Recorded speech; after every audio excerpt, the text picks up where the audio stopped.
I am Diane Diekman, author of Randy Travis' Storms of Life.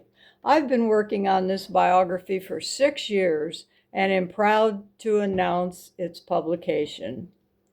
The summer of 1986 is when I first heard of Randy. I was driving to a little nightclub in Virginia Beach, Virginia, when, on the other hand, came on the radio. Randy's distinctive baritone caught my ear, and I became an instant fan. I purchased his debut cassette tape and the next ones as they came out. I followed news of Randy throughout the years while completing my Navy career and becoming a writer. I chose to begin this story with 18-year-old Randy standing before a judge for a parole violation in 1977. The troubled youth from Marshville, North Carolina, loved driving recklessly, getting drunk, and singing country music. The judge continued him on probation and told him if he returned to court, he'd better bring his toothbrush.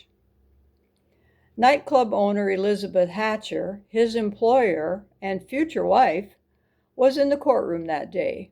She became Randy's guardian and changed the direction of his life through her belief in his talent.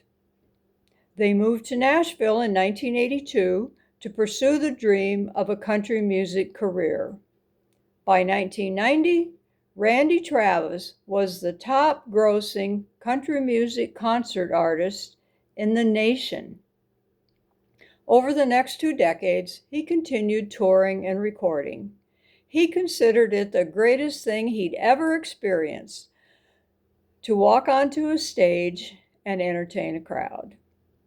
His marriage to Elizabeth eventually fell apart, and he moved to a ranch in Texas with longtime friend and future bride, Mary Davis.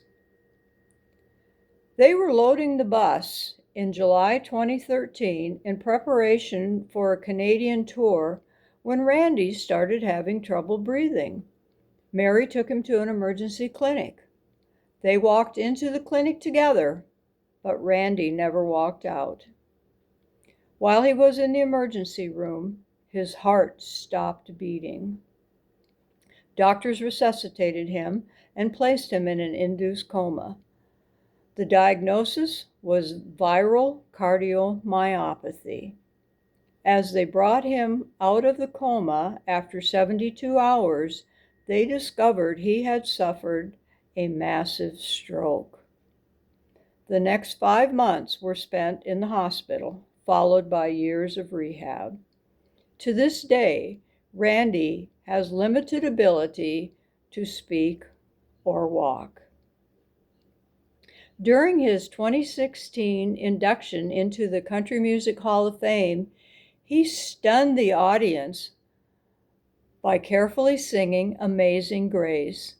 Looking downward, he concentrated on pronouncing each word.